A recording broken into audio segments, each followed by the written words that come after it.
Hey everybody, this is Frog Dunker, and today I'm going to be doing something very different from anything I've done before.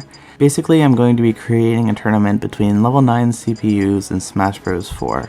However, the catch is that all of the CPUs will be playing as custom characters I have created.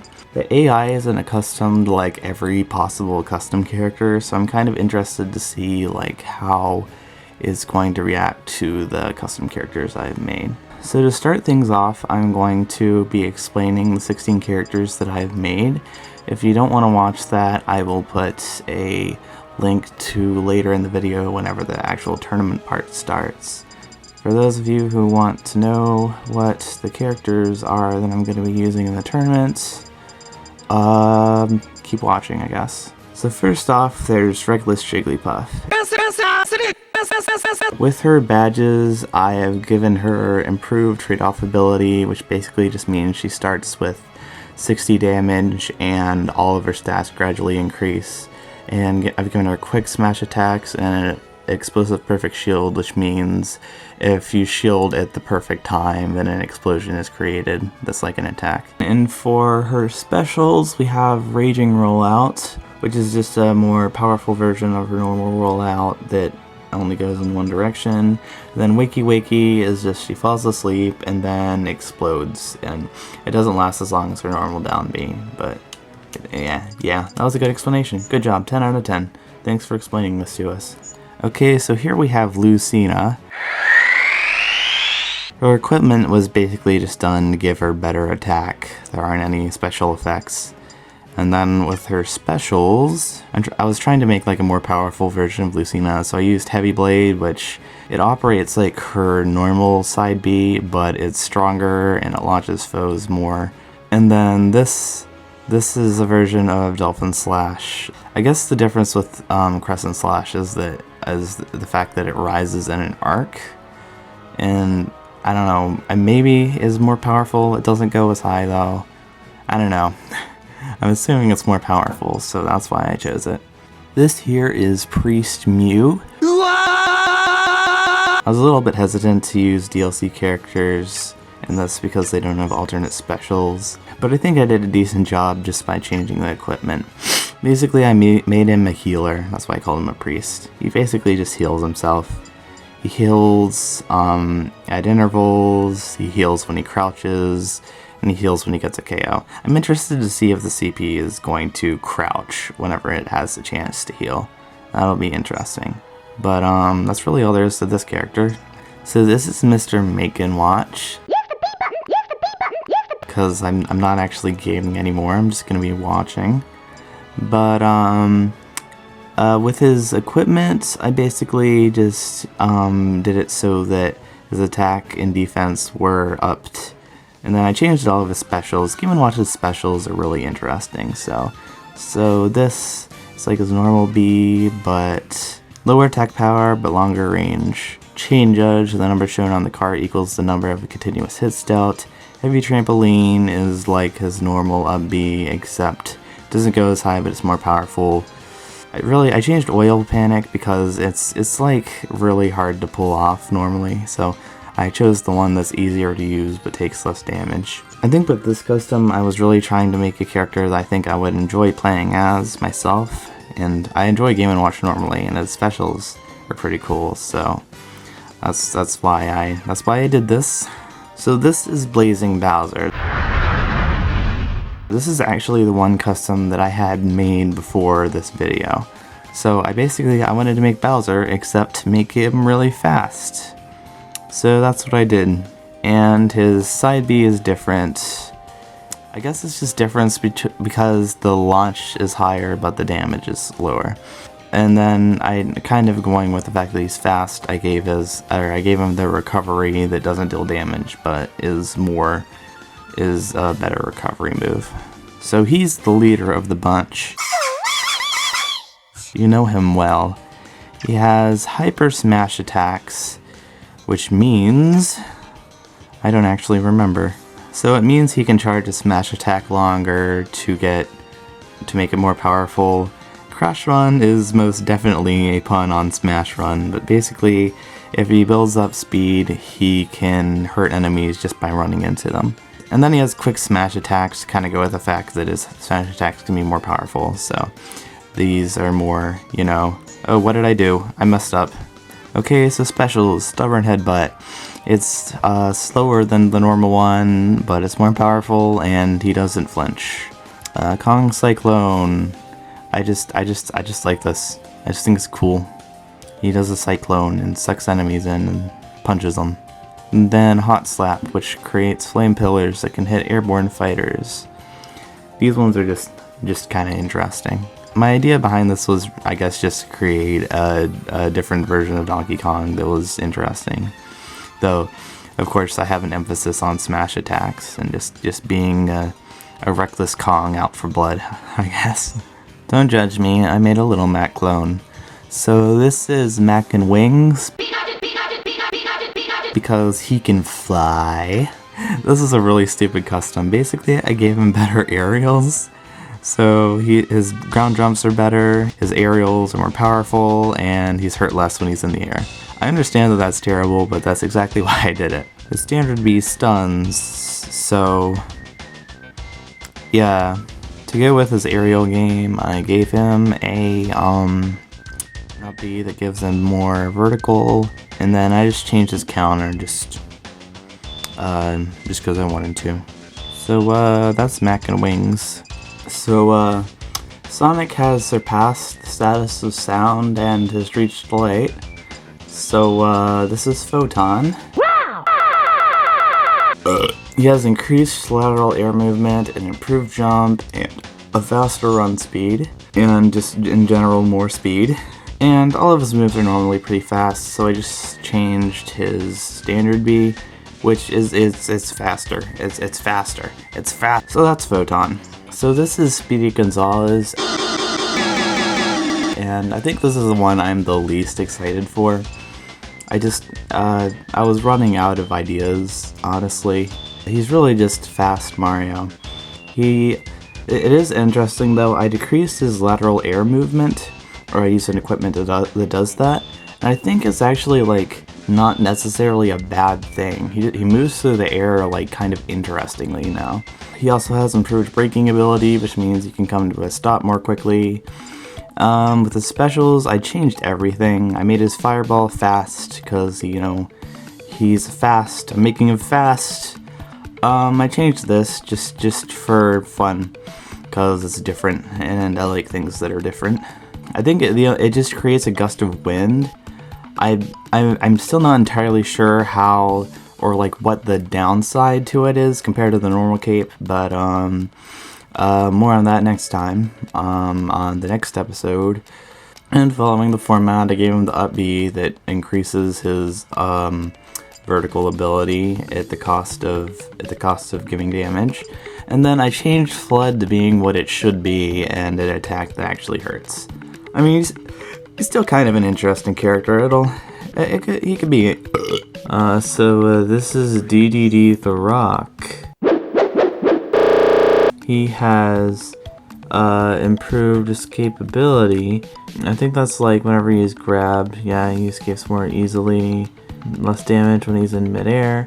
I've trying to make him the defensive king. He's already like the hardest character to kill in the game, so it's just like, why not go further? Why not make him like friggin' impossible to kill? So he has bouncing Gordo instead of normal Gordo. Basically, it's I think it also like goes farther, or like the trajectory is different, but it bounces back and forth. I just did that because it sounded interesting. And then Armor Jet Hammer. So it's basically his normal down B, and he has super armor when he does it. Yeah, you can read that. And deals less damage when it's charged. It hurts you more. This is all defensive stuff, so I just made him really a pain to KO. Okay, so this is Lucara NG. Basically, I wanted to add one character where just like everything was randomized and see how a character picked completely from chance will fare against customs that were made to be good or interesting. So I picked a random character and then hit X and everything was randomized. So I don't really feel like going over everything about him since he was just a random selection. So instead we'll just kind of watch him and see what he has to offer in the actual tournament. Unless I am absentmindedly forgetting something, it's time to move on to the For Me characters. So this is Black Butt. Yes! He's like Blackbeard, except he doesn't have a beard, he has a butt. He's a pirate. This character actually didn't turn out to be as good as I had hoped, or as interesting, I mean.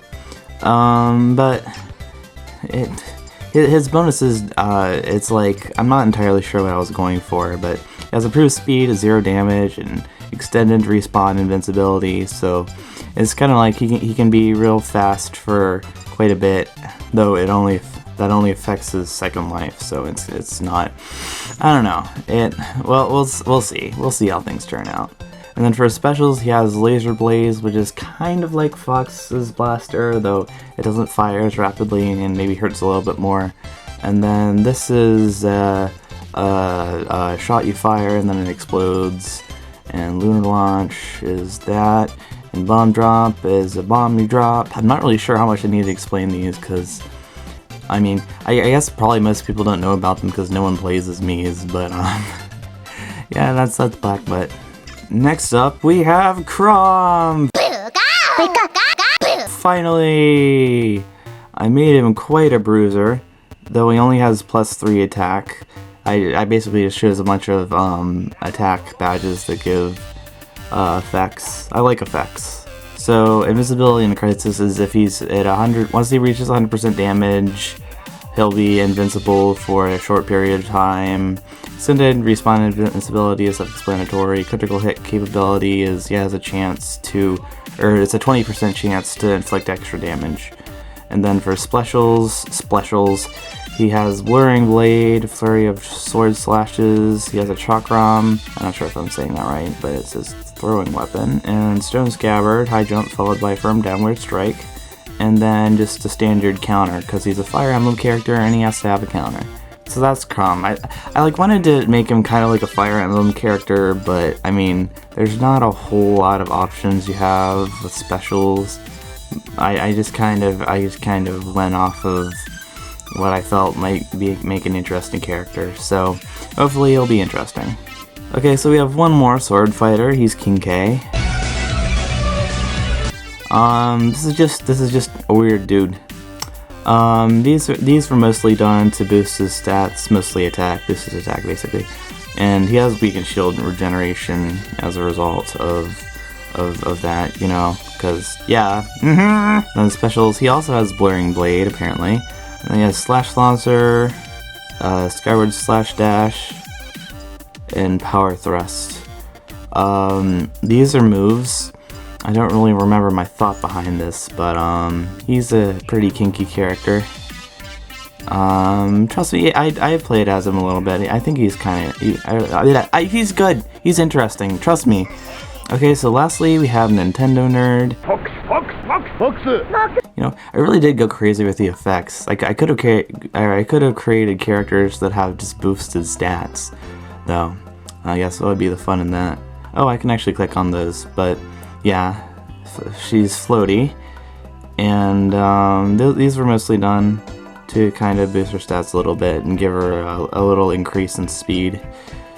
And then all of her punches are just flurries of punches. That's what all of those are. I don't even need to go through them. It's just flurries of punches. It's literally all it is. Okay, so the tournament itself. First off, the tournament was randomly generated, like the positions of the characters in New Fight 2. Basically, it's just going to be a bunch of 2-stock matches. I'm just gonna do just one match, just the best 2 out of 3, because I'm trying to make this a concise video. It's as concise as I can make it, and I feel like it would just drag on too long if I did that many matches. But there will be a losers bracket, so it's like double elimination, so you have to lose twice before you're out. Then stage selection, I'm just going to do random Omega to make it simple. But I guess that's really all I need to explain, so I guess we can finally get this started.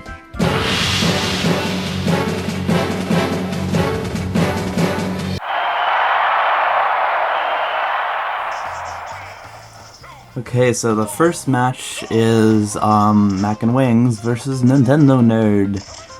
So let's see how the fight plays out, or something like that. Little Mac has the lead. I'm probably just gonna call them by their actual names, because it's gonna be hard otherwise, especially because I just kind of made them up. You know what? Let's commentate. There's nothing happening. They're just missing. Matt clearly has the advantage here. Nintendo Nerd is very floaty. I'm also probably gonna forget what I've given each character along the way, but that's okay. They're both very good at winning each other's attacks, but whoa, Little Mac takes the first kill already, only with 27 damage. So it may be clear here that my design for Little Mac was a good choice, and maybe Nintendo Nerd is underpowered. She's not really taking advantage of her speed and floatiness, which should not be very hard against Little Mac. She should be able to float around and just completely destroy him. Also, Little Mac is not taking advantage of the fact that he has insane aerials, because that was the bonus of the Mac that I gave. So yeah, well, it looks like Nintendo Nerd's doing a little bit with the in the air, but might be a little bit too late. Mac already has more damage on her than she's gotten on. Wow, 2-stocked though. Mac takes the victory, the first victory.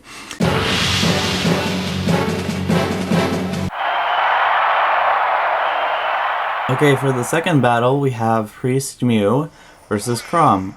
So will the normal character win, or will the Mews be able to make a name for them? So professional.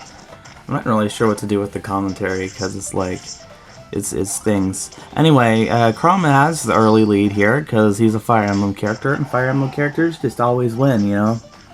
It's the rule of the law. That didn't make any sense. Well, Mewtwo's coming back here. Remember, Mewtwo can heal ridiculously a lot, so that's he's healing up. So Crom needs to take care of Mewtwo as quickly as he can, so Mewtwo can't just heal all of the damage he gets. Not a very good edge guard by Mewtwo. Oh, Crom has his frames of invincibility that he's not taking advantage of because he's, I don't know, he's must be new to the game. And wow, with one up throw, Mewtwo already has a stock up on Crom and is getting back to normal with all the healing he's getting. But Crom gets a big hit on Mewtwo, but kind of lets him float in midair. Mewtwo is prolonging the game so he can gain health, and Crom is just letting him, unfortunately for Crom. Unfortunately for us Fire Emblem fans, Crom is not very intelligent. This is why they didn't put him in the game. You see, he's not good enough to beat even Mewtwo. Mewtwo didn't even make Brawl, and Crom can't even beat a no-show to Brawl. So but he did a nice air dodge against the Mewtwo's charged up beam. Some people have trouble judging that, especially with hitboxes and stuff, the way they work.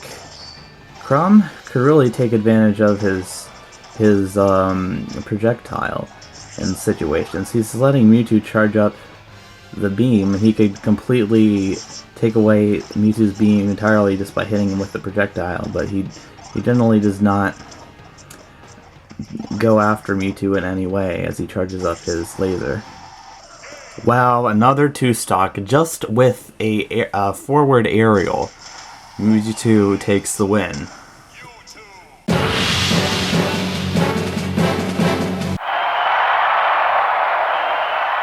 So Mies will not face another blow in this next matchup because it is between two custom normal characters. It's Lucario NG versus DDD the Rock. Unfortunately, with the brightness of the stage, my camera is really not collecting not recording the video very well, but I think we can understand what's going on here. Lucario NG has the lead here. Remember, Lucario is just based entirely on random selection, so it should be interesting to see whether or not my choices are better than if I just completely randomized everything. And I'm kind of hoping DDD wins because I feel bad about myself if I'm that bad at making customs. But DDD's catching up, so props to him. He's not really sure how to use this Gordo correctly because it goes so high. He's just kind of tossing them off the edge in some desperate attempts to hit Lucario that he should know doesn't work. He used it right there, though I'm not sure if it was intentional. He also should maybe edge guard. Instead, he's just standing up at the top, and Lucario basically let himself get hit by the down B, which could prove very fatal. Maybe even against normal DDD, but this one may be weakened a little bit since his focus was on defense. But this could be a long matchup here, because neither of them seem to, especially with DDD with his huge defensive powers. But Lucario is not letting up either. And DDD should probably just jump over those instead of letting his shield get destroyed and kind of still running into them. But DDD's not really sure how to work himself with his new setup. He's still trying to figure out those Gordos, and it looks like he actually had some success with that last one. So perhaps he's learning.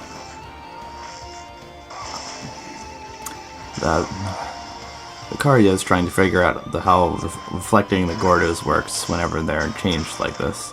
Also, he used his counter against DDD and succeeded, but for some reason it didn't actually hurt. Once again, not having successful edge guarding, DDD keeps throwing Lucario off the edge and then just standing at the edge, though with Lucario leaving himself wide open like that, I guess it isn't that big of a deal. But DDD the Rock has the early lead, though it's not really early because this match is taking forever. But he got the first stock taken. He took the first stock. You know, he should really do some down A moves because he's really close to Lucario, and Lucario would not be able to avoid it if he just did his down A, which is a very successful move at short ranges because it initiates quickly and it's quite powerful too. He really needs to let go of using the down B, especially at low percentages, since it's more of a weapon used for launching enemies whenever they're at high damages. But see, it takes so long to charge it up, and then it isn't that powerful. So he's getting the hits off of Lucario, but there are better moves that he could use to build up damage. So he had a successful grab and hit combo, though it was maybe not the most perfect option, and because of his survival and Lucario's inability to hit finishing moves, it's looking like he's going to wrap the game up pretty soon.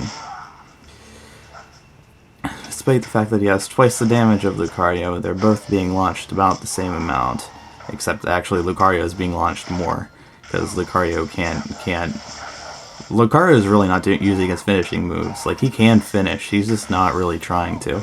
He's trying to build up more damage, which he really should have figured out by now that that's not going to be an effective technique. Grabbing and punching him and then not even throwing is never going to work. See, that's what you have to do against this DDD. So you get him to those high percentages, you have to hit him with this oh, well! I did not think that was a KO, but Lucario went all the way off the stage, so the victory goes to DDD.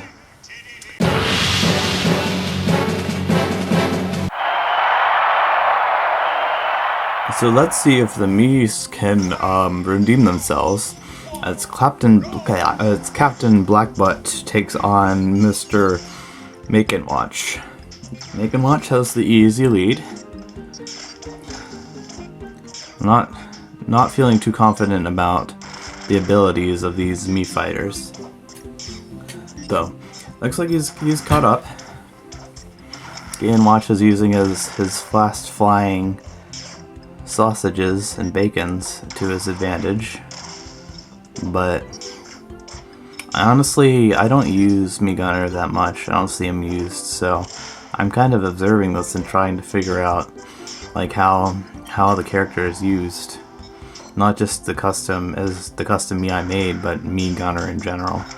Wow, that sausage actually flies like really far, so that's pretty useful. And Game & Watch already gets an early kill with smash attack was pretty charged up. So, Black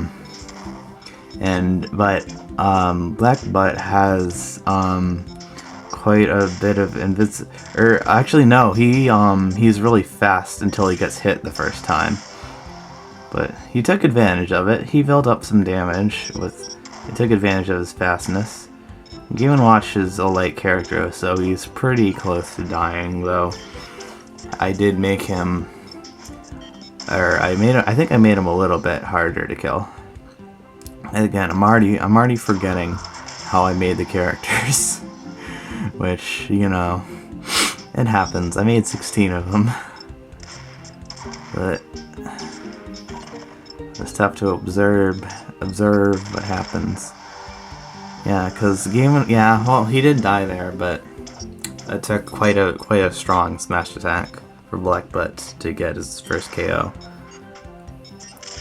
But Game & Watch still has the lead, though Black Butt is putting up more of a fight than the first two Mii fighters did. He was the first one to get a KO in this entire thing, so.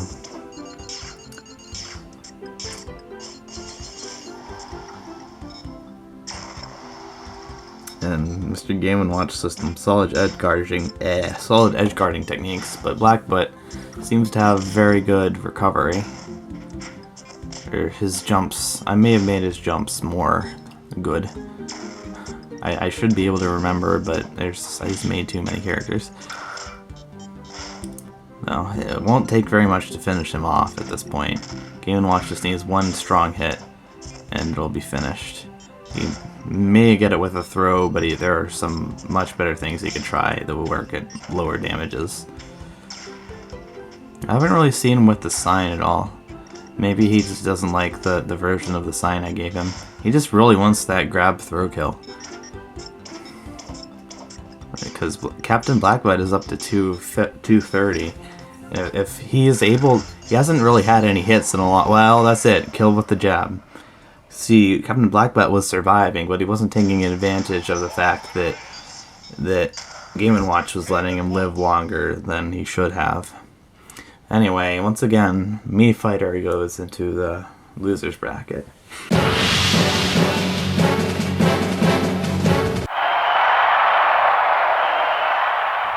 Okay, and for this next match, we have the leader of the bunch versus Reckless Jigglypuff.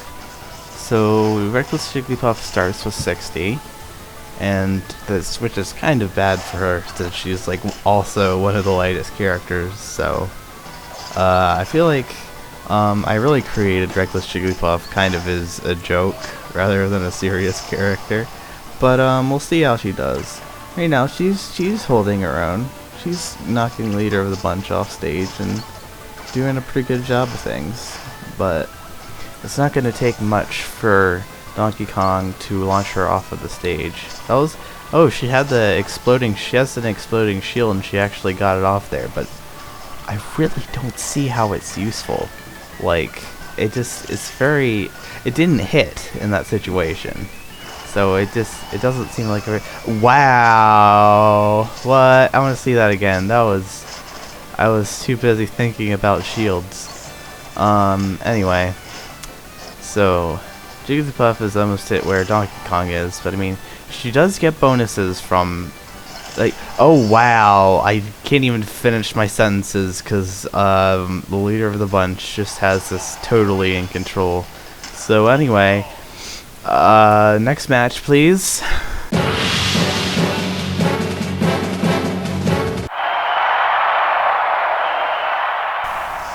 Okay, for this match we have Yee and Blazing Bowser. So Yee starts off the match with his side B, which doesn't hurt him anymore. And remember, he says he has the 2 trade-off abilities or equipment thingies. He starts at 75, but he also has healing, so that's a pretty big bonus. Like, and he seems to be taking advantage of his advantages, whereas Bowser, despite being fast, is kind of getting handled pretty easily. He isn't really having much of any troubles with. Yeah, so Bowser's trying to get Yi with the fire, but it's not working. He's got that different side B, which is quite an interesting move. Yi cannot kill with his down throw at that percentage. I don't know if that's what he was going for, but he probably could have.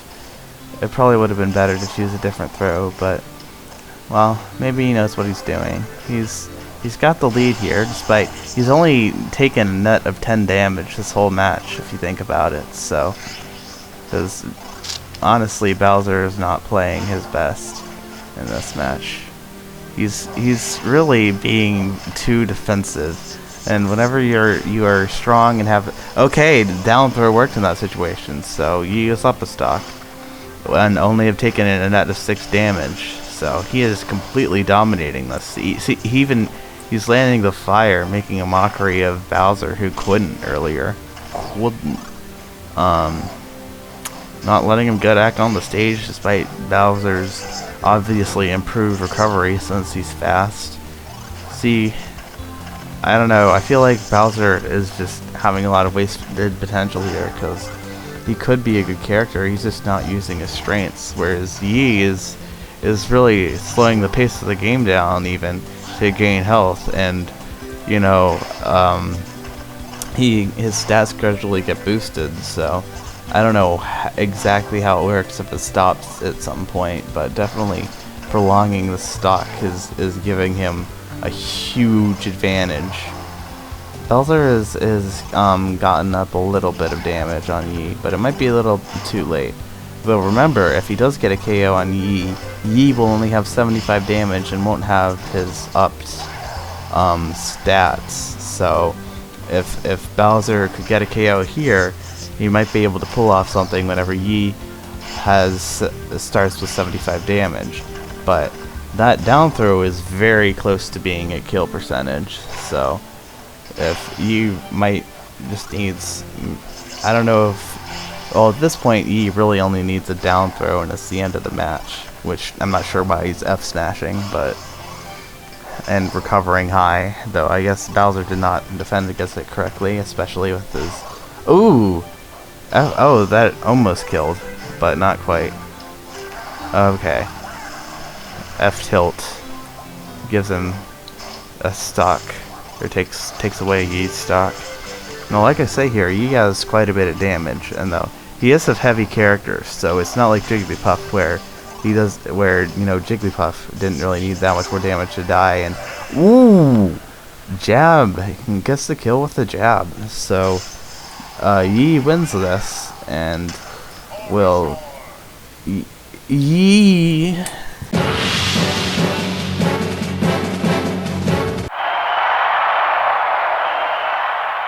I hope you're all ready for this next matchup. It is King K versus Photon. King K gets the early first hit and is winning. They're both missing all their attacks. So, probably going to see a lot of that because Photon is really fast and will be hard to hit and probably will not be able to hit well. King K already has almost 80 damage on him, so with a considerable lead at this point. But yeah, Photon's being hard to hit, but he's also not really getting any attacks in. So, there's the first KO. So Photon's kind of digged himself into a hole here. Only 24 damage on King K, and he's already lost the stock. But King K isn't really getting any hits in here, so it'll take Photon's probably pretty weak, so his attack's not gonna hurt that much. So he's gonna have to hit a lot of moves to be able to build up damage, which, I mean, considering Kinkei is like a heavy fighter, it kind of makes sense, you know. But anyway, this match is kinda dragging on with not a whole lot happening, but Kinkei still has a considerable lead, though Photon has come back a little bit. He's... what? Oh. For a second there I thought Photon SD'd, but he's living. But he still can't really seem to control himself. He's missing all of his attacks. But I don't know, Kinkei might need to be like at a very high damage to be killed. I'm not sure, because I know he's probably pretty heavy. So I'm not entirely sure how weight works for Mii fighters. That's an interesting thing. I don't know. It's probably built into like defense or something. But yeah, that could be a part of it. Who's to say? Anyway, the reason I'm talking about this is because this match is super boring, but the damage is pretty even at this point with Photon behind the stock. Really, with as powerful as Kinkei is, it might only take like one smash attack to get a KO at this point. So Photon is having trouble getting his first KO. Like that back throw actually was pretty close to sending Sonic out, or Photon, or whatever. Either works. Actually, Photon really is what I should say for this, because it's, you know, the joke. But it's not that important. And I feel like Kinkei should use a better strategy than trying to get a grab throw kill. So, oh, he got it. It was kind of a dumb strategy, but it ended up working because Photon just couldn't really build up any damage on him. So, yeah.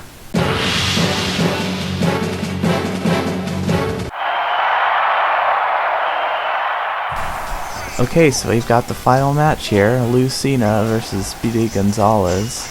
And oh my gosh, that counter, good grief, that counter hurt 56. Yeah, and yeah, Lucina seems very powerful.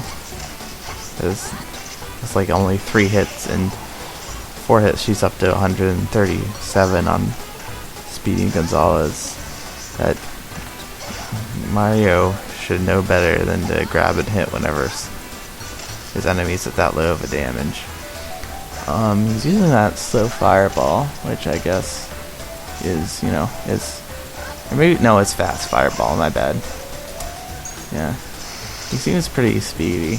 Because he mirrored going through the air, and Lucina countered, and yet the counter didn't hit him because he went so far. But, yeah. Looks like Speedy Gonzalez is developing a strategy to play against this very stunted version of Lucina. So, but strangely enough, he's already up to 184, but she hasn't gotten a kill move on him yet. So maybe the way she works, her moves do more damage, but oh my gosh, wow. Oh, and oh, never mind. But like maybe she's still, or her knockback hasn't really increased. Well, there she goes. So it's even now, because I guess perhaps Speedy Gonzalez just is better at getting a kill move than she is. That's interesting. I didn't really think of that before. That maybe having more attack doesn't increase knockback. But I don't know. She's building up a lot of damage, because, you know, I feel like Gonzalez could really dodge some of these attacks because they're slow. Oh my god, see? that that last stock was just completely one-sided. So that concludes the first round.